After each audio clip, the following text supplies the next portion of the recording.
Hi everyone, so my name is Shazia Khan and the unit that we'll be doing today is Law and Financial Crimes, R6187918. And the learning outcome we'll be doing today is learning outcome 2, which is to understand the impact of money laundering regulations on businesses and its international dimensions. So firstly, I'm going to just give you a summary of what we did in learning outcome 1. Okay, so you've got an idea before we go on to learning outcome 2. So learning outcome 1, we looked at what financial crime is, so the importance of financial crime within the EU and the UK. So why it's so important in regards to any sort of breaches of any sort of financial crime that happens, be it money laundering, be it any sort of terrorism or counter-terrorism. We looked at elements of what financial crime is. We looked at the introduction to financial crime, how there's an increase in the modern era, such as cybercrime, things like that. We looked at 1.1, which was to analyse civil offence according to the Financial Services and Markets Act 2000 and what market abuse meant in regards to that and how it is in regards to exploiting any sort of information to deprive any investors or obtain any sort of unfair advantage. We looked at the Financial Services and Markets Act 2000, the importance of that. We also went on to look at the civil offence of market abuse under the Financial Services Act 1986 and what the term civil offence meant. We looked at what is the offence of market abuse, 3 different offences. Firstly, misusing information which is not generally available to the relevant market. Secondly, misleading the market, and thirdly, distorting the market. We then went on to look at who could commit the offence under the FSMA 2000, and it could be anyone that is in fact, committing the offence of market abuse.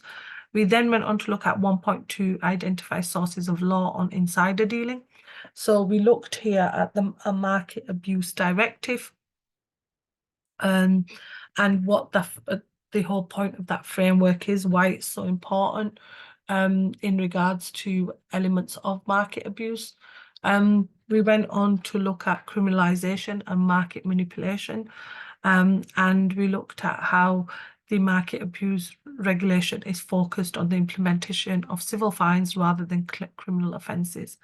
We then went on to look at a little bit on the Fraud Act in regards to criminal offences, and in regards to financial criminal offences, we looked at the Market Abuse Directive 2003/6 EC and what its aim was in regards to the European Union, and we looked at the market abuse regulations as well, and looked at Part 5 of the Criminal Justice Act 1993 in regards to market manipulation. We then went on to look at 1.3, which was to evaluate the statutory frameworks and EC context on dealing with insider and market abuse. We looked at the Financial Services and Markets Act and how it worked with dealing with the EC context, dealing with market abuse. We looked at the UK's Financial Services Market 2000, Section 6, Subsection 3, and looked at what an offence meant under that. We also went on to look at 1.4, which was to analyse the general offences of financial crimes under Financial Services and Markets Act, Fraud Act 2006 and Theft Act. We looked at elements of case examples of individuals charged with investment fraud with multi-million pound, and it was a Cubit trading scheme, which was quite recent, 2024, and how they went to court in regards to the fraudulent activity that was performed. We looked at the Fraud Act, the importance of that and what it was defined as doing and why it was so important in regards to financial criminal offences. We went on to look at the Theft Act and the importance of the 1968 Theft Act. We looked at the role of Serious Fraud Office and Financial Conduct Authority in regards to criminal offences committed by companies or in regards to companies. We looked at the nature and characteristics of financial crimes. And we looked at the corporate scandals of financial crimes. We looked at in 2022, there was a big financial crime events, and we looked at the most shocking scandals, things like big companies like Santander, who were fined 108 million for anti-money laundering failures. We looked at logistics firm operators jailed for 36 plus years, 30 million money laundering plot, gambling brand personalized for CSR and money laundering failures. We also looked at UK estate agents to take 500,000 hit for anti-money laundering non-compliance and credit sues guilty of money laundering. So this was part of learning outcome 1. Now we're going to go on to looking at learning outcome 2 and looking at elements of understanding the impact of money laundering regulations on businesses and international dimensions. So why money laundering is so important in regards to that. So the indicative content, money laundering regulations, the money laundering methods, SOCPA, placement, layering, integration, Proceeds of Crime Act 2002, offences under its provisions, societal implications of money laundering, so increased crime, corruption, weakened financial institutions, social impact, compromised, key terminology. So I'm going to start off with identifying what is money laundering so people have an idea of what it is. It is a process which criminals use to make it look like the money they have is legitimately earned. So what they're doing is taking dirty money and effectively cleaning it. When they take the money, criminals need to disguise how and why it came into their hands, and money laundering lets them do that by making it look like the money they have is from a legal source. So, you know, in regards to money laundering, lots of different institutions will be involved in this. It may be solicitors, it may be accountants, it may be, you know, financial services that are involved. As we can see from the last learning outcome, there were big companies like Santander, you know, that were involved in this kind of stuff. So what are the international money laundering regulations? So we have anti-money laundering laws, regulates and designed to detect and prevent money laundering by identifying and reporting suspicious transactions, and these regulations require institutions and other key players in the financial system to implement robust anti-money laundering frameworks and comply with the regulations, the procedures, the rules that the legislation in regards to anti-money laundering. There is a video on anti-money laundering here, how it works, and it's a BBC story on how anti-money laundering works and the effects of it. So in regards to this, have a look at this in regards to in your own time, please.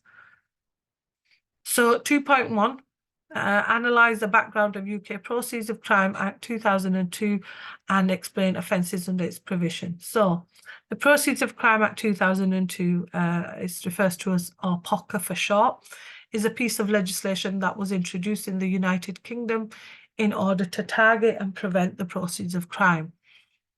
This act constitutes one part of an overall effort to crack down criminal activity and effectively dismantle organised networks. The origins of POCA lie in the Proceeds from Crime Act 1971, which was first passed by Parliament in order to address concerns about criminals getting away with profiting from their crime. However, this initial law did not go far enough in helping to enforce any sort of asset forfeiture or confiscation. So a series of amendments were made throughout the 1980s and 1990s that sought to tighten the restrictions. In 2002, Parliament voted to pass the Proceeds of Crime Act as it currently stands, which has now actually proven to be highly effective at cracking down any sort of criminality and deterring would-be criminals from engaging in illegal activity. So it has kind of got more involved in it, and in regards to you know, the international side of it, Financial Action Task Force has been set up in 1989 to look at the global reaction of it. So, you know, not just the international in the UK, but also the global reaction. The proceeds of crime also established the Assets Recovery Agency, which became one of the principal agencies tasked with investigating and combating serious economic crime in the UK. Since its implementation, this law has proved instrumental in helping authorities to disrupt organised crime groups, recover stolen funds, and deter future financial crimes. It is, and it will remain, an essential tool for safeguarding communities against any sort of financial exploitation and protecting the integrity of the economy. And it's one of the most important legal reforms of recent time, serving as an essential model for other nations looking to strengthen their financial security against corruption and criminality. So, it's really important, is the POCA, and in this, if it comes to the courts, the court concludes that a litigant has a criminal way of life. Assuming the court confirms that the respondent doesn't have a criminal way of life, it should conclude that whether he has profited from the specific crook lead, where the court discovers that the respondent has either profited from his criminal lead, that is the place where the respondent has a lawbreaker way of life or has profited from a specific criminal direct. It must decide the recoverable measure of such advantage and make a request, which is seizure of requiring the respondent to pay the sum. So if the court believes that there has been some elements of it, they would, identify that, they need to be able to, recover that loss. Courts are able to, identify any elements of it.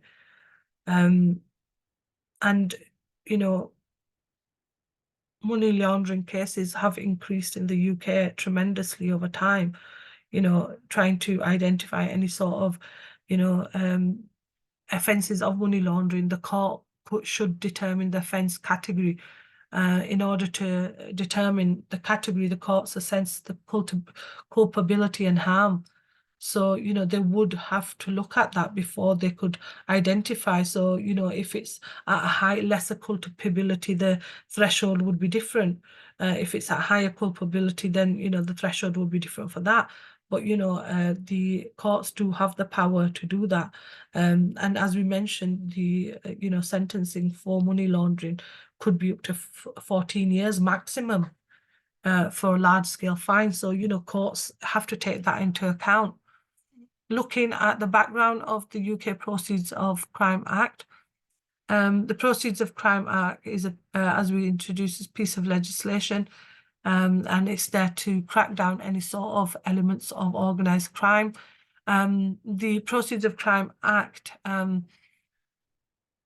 the origins lie, as we mentioned, in the 1971 Act.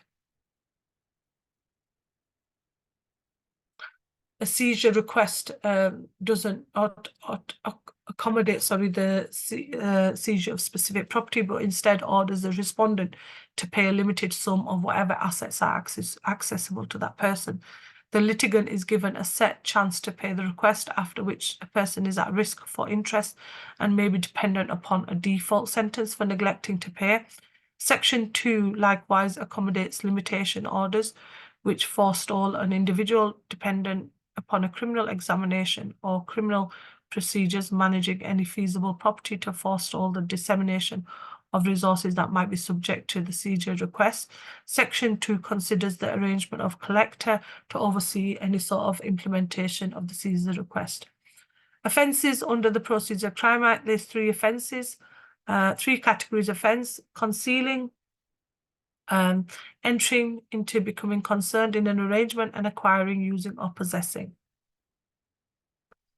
So we'll go through each one so you have a better idea of what each one is. So the first one is concealing.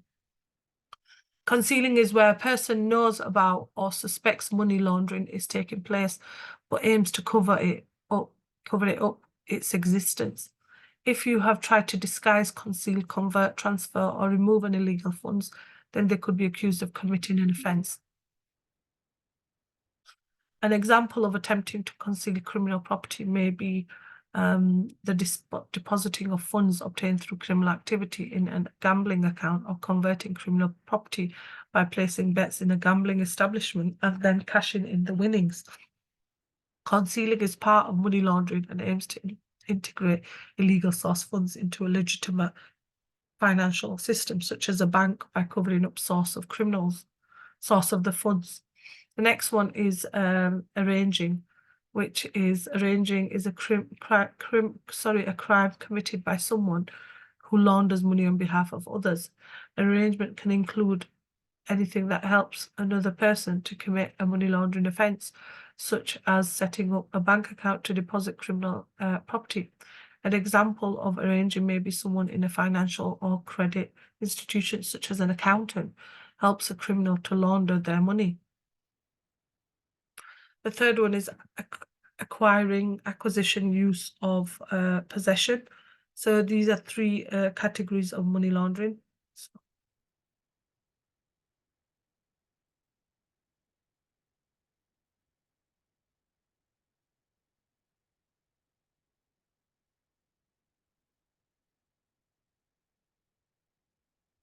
So the next one, sorry, is acquisition, use, and possession.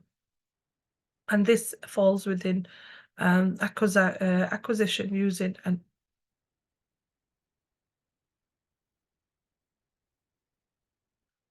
so this is acquisition, use, and possession is when someone looks to benefit from your money laundering by acquiring criminal activity.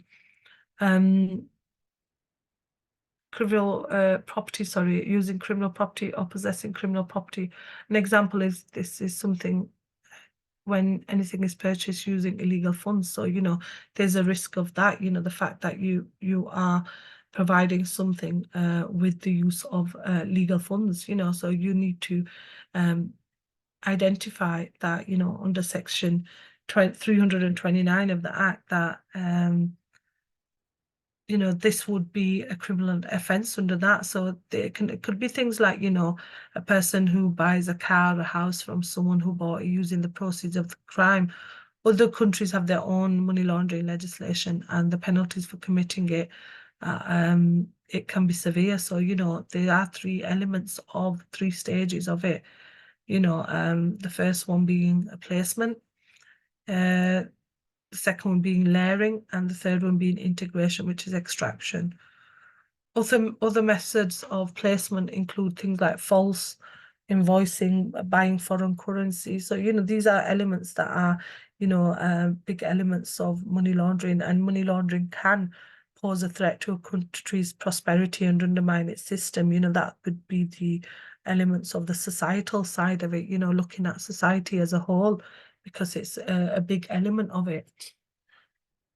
So 2.2, evaluate the international dimensions of money laundering regulations. So Section 7 accommodates different money laundering offences. An individual submits an offence on the off chance that the individual in question hides, camouflages, converts, or moves criminal property, or eliminates it from England and Wales or Scotland, becomes worried in a course of action, and which the individual knows or suspects works with procurement, maintenance, use of criminal property, gains, utilises, has ownership of the criminal property. Section 7, POCA, requires monetary organisations and organisations in the managed area to answer to the UK Financial Intelligence Unit, which is part of NCA, any doubts about the criminal property or money laundering. The principal core usable movement through the exchange, business, or calling is the dangers presented by illegal tax avoidance by G7, gathering of nations, who set up the FATF in 1989. So the number of enforcement actions and fines for non-compliance with anti-money laundering regulations continues to climb over years. The year 2021 has showed exception to the trend, with authorities globally remaining stringent and increasing the anti-money laundering fines in the Europe, the United States, and the UK. Anti-money laundering regulations in the EU. The European Union, as we said, is known for stringent anti-money laundering and CTF regulations and rules that they must comply by. The KYC, which is the Know Your Customer, procedure helps to verify that a financial institution services are not being used for identity theft, money laundering, or sponsoring criminal groups. KYC guarantees that firms are compliant and that consumers with a questionable financial history are not authorized for a bank or financial institution.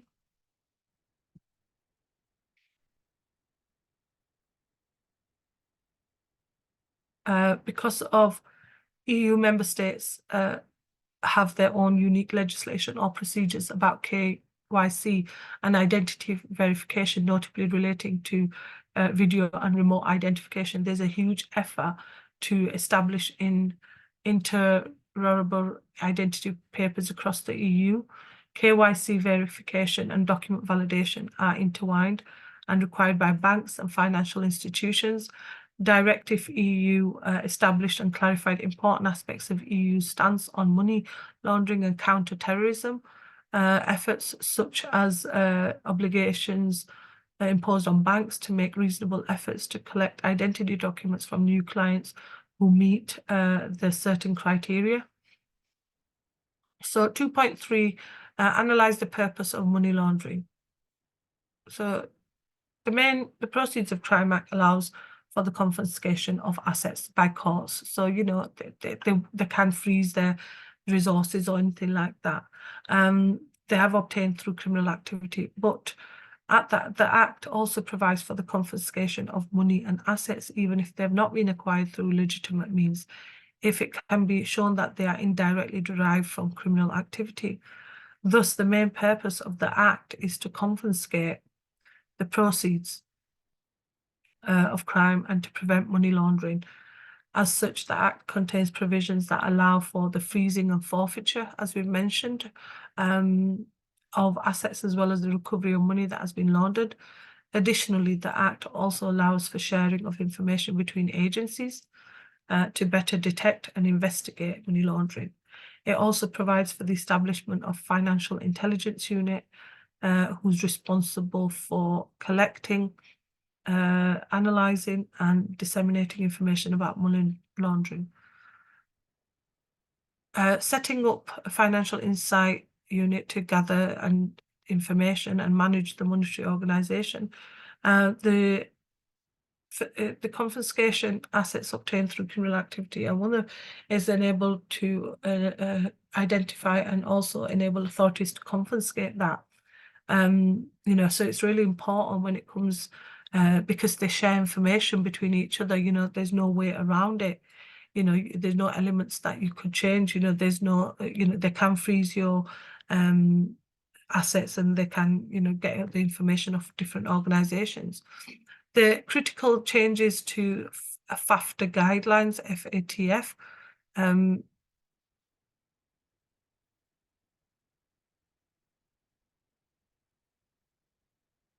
the critical changes to FATF guidelines remembered for the 2012 re-examined variant as per following. So prerequisite for nations to attempt a public danger appraisal, measures identifying with expansion financing, expansion of duty wrongdoings, measures identifying with homegrown politically uncovered people, and prerequisite for nations to approve the UN Convention Against Corruption. The purpose of money laundering regulations. Anti-money laundering regulation policies and procedures exist to help financial institutions combat any sort of money laundering, stopping any sort of crime from engaging and disguising any sort of illegal activity.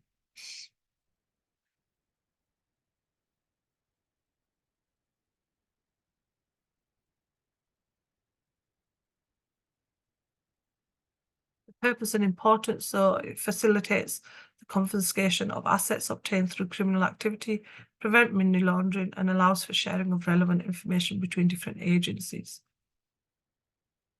So 2.4, evaluate the consequences of money laundering on society.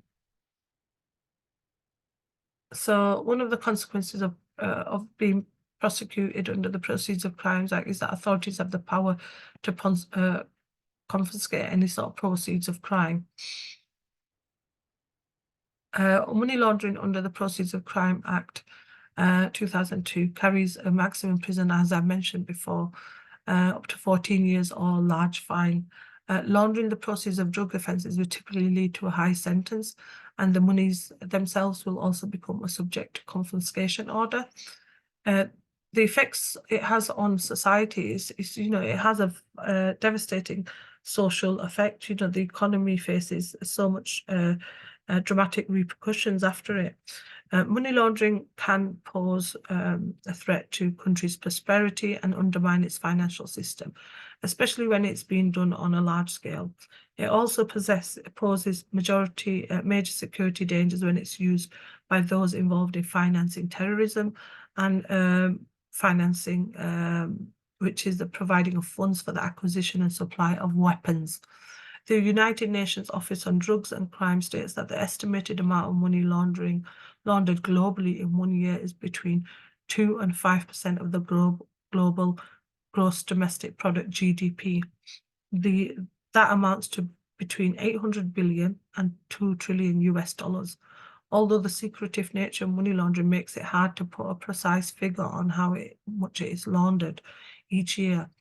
The scale of money laundering was shown in the case involving Danske banks, which we mentioned before in Estonia. This scandal arose in 2017 to 2018 when it became known that around 200 billion of suspicious transactions that passed through the branch between 2007 and 2015. It has been called Europe's biggest money laundering scandal. After the money laundering was discovered, 10 of the branch's former employees were arrested. Danske Bank was told the Estonian government to close the branch. Danske Bank's CEO Thomas Borgen resigned. Danish authorities later charged him with neglecting his responsibilities as the bank's former finance director, Henrik Ramlo Hansen, with failing to prevent the suspicious transactions. These charges, however, were dropped in 2021, and Borgen was acquitted in a civil lawsuit related to a scandal. In December 2022, Danske Bank pleaded guilty and agreed to pay $2 million fine in a case brought by the United States Department of Justice regarding the Estonian money laundering. Hours later, the bank has also fined $470 million by the Danish financial watchdog. In April 2023, Estonian authorities charged 6 former Danske Bank officials over their alleged role in the scandal. So you could see that the elements of this issue around society, it causes a tremendous impact and repercussion on the society as a whole. So nonetheless, illegal tax avoidance impacts a country's economy, government and social prosperity. The economy obviously faces some dramatic repercussions, as we mentioned, but even society bears the repercussions of money laundering activities. Generally, money laundering allows criminals or launderers to expand their operations deliberately. This increased the cost that government has bear due to enhanced law enforcement and the need to invest in healthcare sector and public welfare in order to combat negative consequences. Money laundering transfers the economic power from the citizens, government, and the entire market to money launderers or criminals. And money laundering can cause a virtual takeover of the political party power. Overall, money laundering activities arise pretty dynamic and complex challenges to the world community. As preventative measure, government reduces the overall public spending in order to expand on money laundering regulations, resulting in ordinary citizens actually getting affected by this. So it's quite sad to be looking at that. To be money laundering damages the financial sectors, institutions, critical for economic growth, promoting crime and corruption that slow economic growth and reducing money efficiency in the real sector of economy. Most global research focuses on 2 major launderings, drug trafficking and terrorist organization. So there's a big effect on the economy itself, because it does have an effect on elements of it. So, it could look at things like, it has an effect on the country as a whole, so money laundering does have an effect on it. So what are the consequences of being prosecuted under the Proceeds of Crime Act in regards to Crime Act 2002?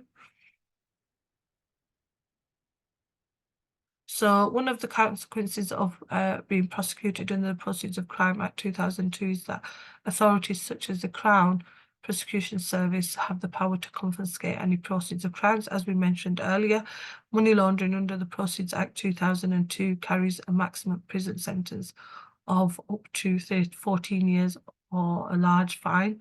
The sentence depends on the amount of money involved, as well as the aggravating or mitigating factors.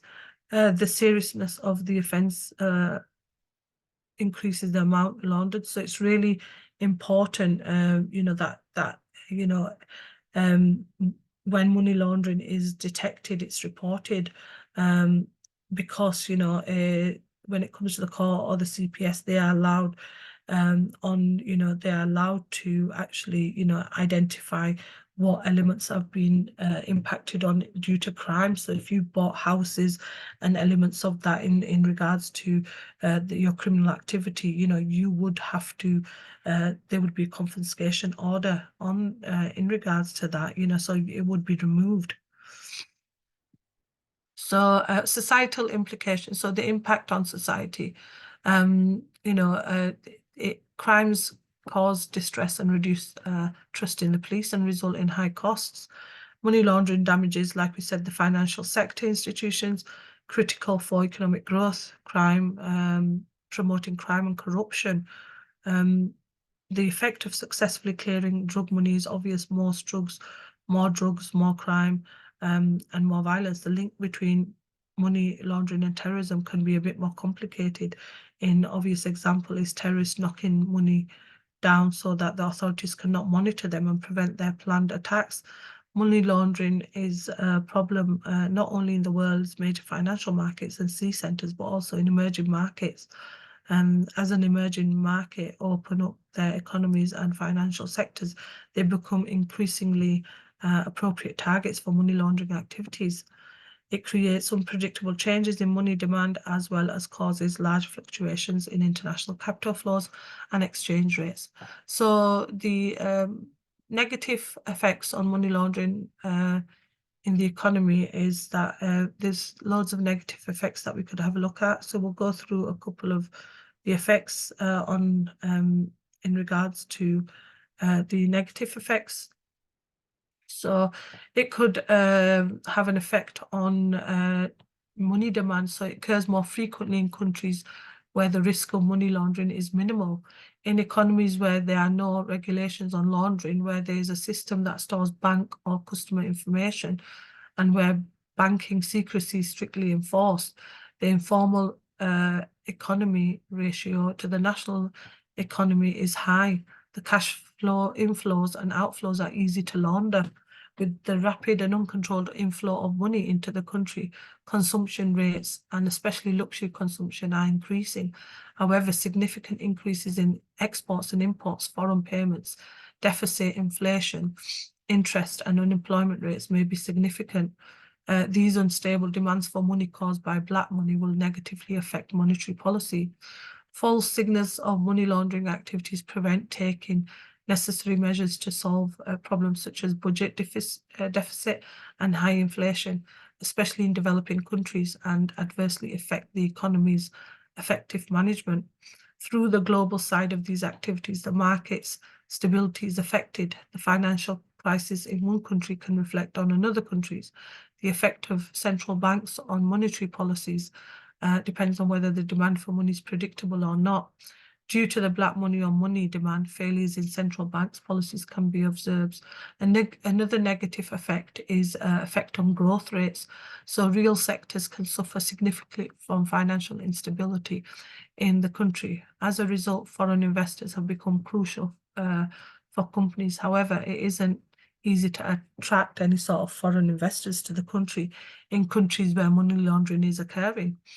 Because the price instability caused by black money in the financial system will affect the economy's credibility in the external environment, rational entrepreneurs will find it inconvenient to invest in the country because they will also consider the country's risk while investing. So, they will look at the country that they're investing for because, they could look at elements of money laundering. Countries with a high volume of money are considered risky places for investors. For those who want to attract international capital to their countries, fighting black money is important message that provides investors confidence. Through struggles, effective investors will increase, and that will have a positive effect on growth rates in the economy. Another negative impact on the economy, on money laundering to the economy, is effects on income distribution.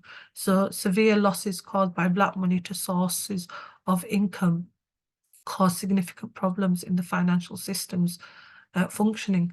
These problems experienced by the economy also have social consequences. The increasing enrichment of specific individuals and groups causes social degeneration. One of the most critical damages of black money to be determined is its negative effect on income distribution. Although the negative effect of the decline in income sources and the differentiation in income distribution is difficult to measure, it's also challenging to compensate for social damage. So the gap between individuals in terms of income distribution increases the tendency to commit crimes and make money attractive. Another negative impact, which is quite a big one, is the effect on tax revenues. So revenues from taxes has the most significant share in public revenues. If this income is low, it will raise the possibility that public revenues will not meet the public expenditures. And if this possibility occurs, budget deficits will occur. Income generated by black money is earnings that countries do not tax. These gains will result in reductions in tax revenues. The state will decreasingly tax revenues, has two choices, the first of which is borrowing. It reduces the private sector's productive investments with the effect of the government crowding out, which attracts productive investors through the private sector with borrowing.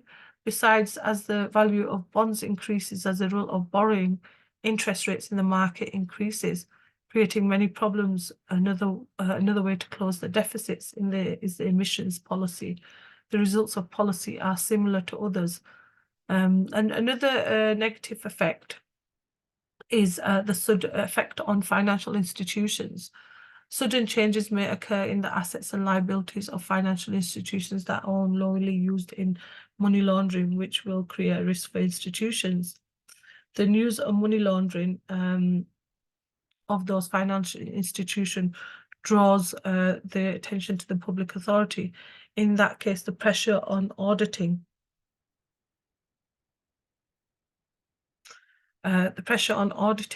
for these will increase, and the institution's reputation will be damaged.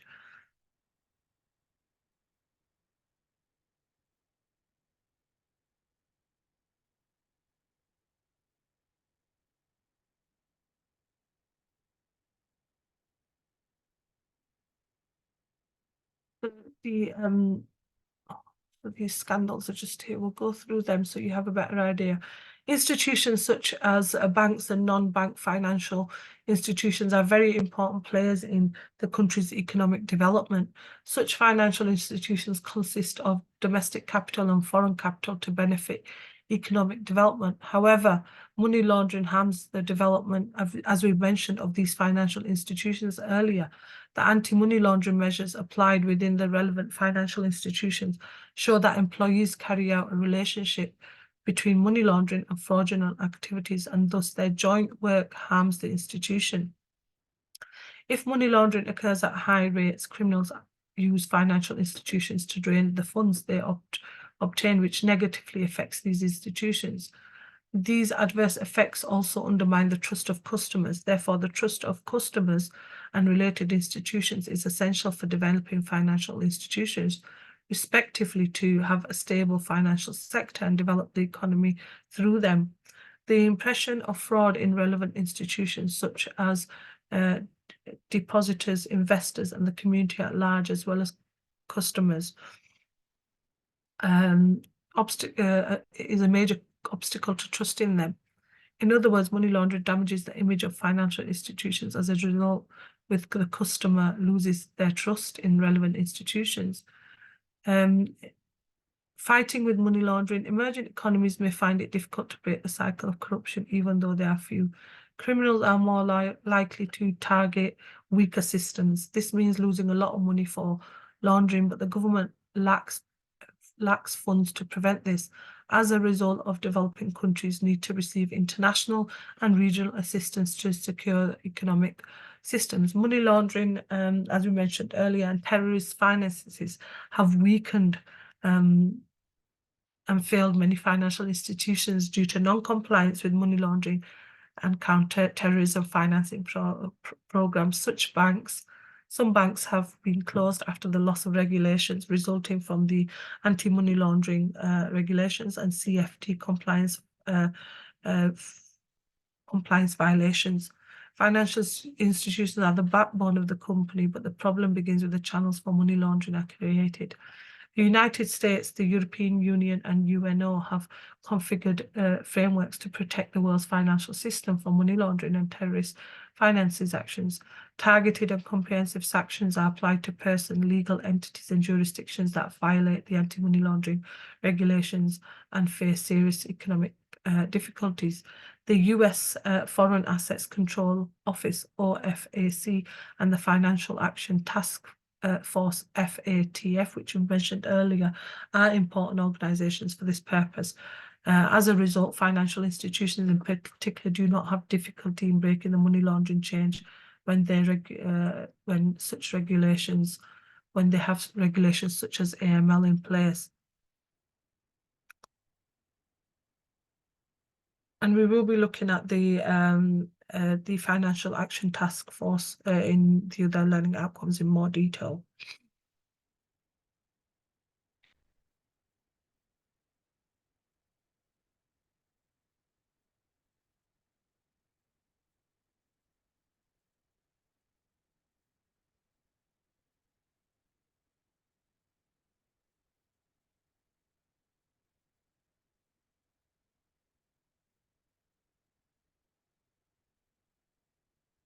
Money laundering cases that you could look at, some popular cases, HSBC money laundering scandal in 2012, which was HSBC was one of the largest banks in the world, faced allegations of money laundering for money for drug cartels and countries under US sanctions.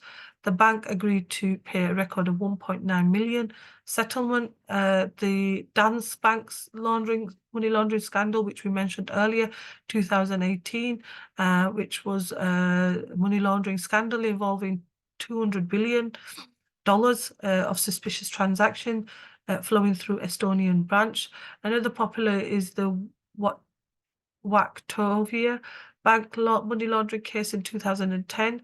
Wachovia, acquired by Wells Fargo, admitted to allowing at least 378.4 billion in illegal funds from Mexican drug cartels and to be laundered through its accounts. It settled for 160 million. So these are some of the popular cases in regards to money laundering and why these are important in regards to the effects of the element in regards to effects on the economy, effects on businesses. So it was one of the elements of the issues around how this is affecting the country as a whole. Some more cases. So BCCI scandal 1991, the Bank of Credit and Commerce International BCCI collapsed due to widespread fraud and money laundering activities. It's estimated that tens of millions of dollars were involved in the scandal. The next one is Lehman Brothers money laundering allegations, 2008, where Lehman Brothers, before its collapse during the global financial crisis, faced allegations of involvement in money laundering through its operation. The exact scale of these activities remains unclear. Another one is the Bernard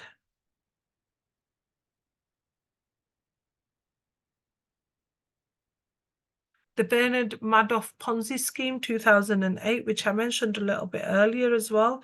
And this one, while primarily known as the Ponzi scheme, the Bernard Madoff case also involved elements of money laundering. The scheme defrauded investors of billions of dollars. And then we've got the Standard Chartered money laundering allegations 2012, and these Standard Chartered faced accusations of processing transactions for Iranian entities in violation of US sanctions, amounting to hundreds of billions of dollars. It reached a settlement of 667 million. So there's loads of up-to-date cases in regards to money laundering and the issues around it in regards to the effects it has on the economy, but both nationally and globally. So we've finished learning outcome in regards to the law and financial crimes, and we're just going to conclude in regards to this session. So POCA is a crucial piece of legislation in curbing financial crime in the UK. Its purpose is to enable authorities to confiscate the proceeds of criminal activity and prevent money laundering. POCA also facilitates the sharing of information between government agencies and sets out the criminal framework for prosecuting those who are involved in criminal activity related to financial gain. If you're unsure you've committed an offence under POCA, you need to, it's essential to seek any sort of legal advice as well, because, and the effects of money laundering on the economy is really bad in regards to it, because it has a lot of effects on devastating effects on social consequences, and poses a threat to the security of any country, large or small. It mainly provides for fuel for drug dealers, terrorists, illegal arms dealers, corrupt public officials, and all types of criminals to operate and expand their criminal activities. As we've gone through it, it has an enormous effect on the economy, be it the financial side of it, economic functions, be it the purchasing power, the effects, devastating loss of assets, from organizations, big organizations. Could be loss of savings and property, and victims of scams and fraud can experience financial loss, to recover any form of money or anything. And in some cases, in most cases, if they can't recover the money or any form of losses, it results in bankruptcy or financial ruin. So, there are lots of risks that refer to risks of money laundering, and it refers to potential, financial institutions out there, businesses. As we said, it doesn't matter if it's a small or large business, or individuals, it could affect them, such as, the things, it's just, it's a process that has a devastating consequences on the individual, but also organizations, and it's a legal form of financial crime. It is a growing concern, and the scale of it is difficult to assess, because is huge. They could be, like we mentioned earlier, between 2 and 5% global GDP is laundered each year, which is a huge amount. In the top countries with the highest money laundering risk, top countries could be things like, which from statistics identify, is things like Haiti, Chad, Myanmar, or the Domestic Republic of Congo. These are the top 10, the top highest countries with money laundering risk. So it's a risk everywhere, but the consequences are very bad on the economy, the social consequences, the financial consequences, both on citizens, on businesses, on financial institutions. It can, or politicians or anything like that. It has a big impact on it. So we've finished learning outcome 2 now. These are some articles on money laundering that you could actually refer to, that will help you and support you when it comes to reading around areas of money laundering. And you could do this for the next session, and we'll go through the articles. So the links are here. They're also on Moodle for you as well. These are the references we've used for today's session. Criminal fraud legislation by David Kay, Draper, committing fraud, the road not taken, a comparison of EU and US insider trading, Gilmore, exploring the barriers to policing financial crime in the England and Wales, Gomber, interpreting the forces of innovation, disruption, and transformation in financial services, Hansen, issuers' duty to disclose inside information, Hansen market abuse case law, where to stand. So preliminary, refer to ebooks and journals on Moodles, as I've mentioned. I've put some articles on there for you to refer to. I've also put links on these slides that you could refer to. This recording will be available for you on Moodle. Any additional sources, any sort of ebooks and journals are available on Moodle for you. Any questions that you have about Learning Outcome 2, please email learnerwork@ukvarsity.co.uk. Any questions you have in general about the law and financial crimes unit, please email learnerwork@ukvarsity.co.uk. So the next session we will have is the Learning Outcome 3. And then after that session, we will have another session on Learning Outcome 4, and then we will have the assignment discussion. The assignment submission is after 2 weeks of completion of the unit and its delivery. So if there's any questions or anything, please learnerwork@ukvarsity.co.uk. Refer to Moodle for ebooks and journals. Thank you for attending today's session, and I will see you in the next session. Thank you.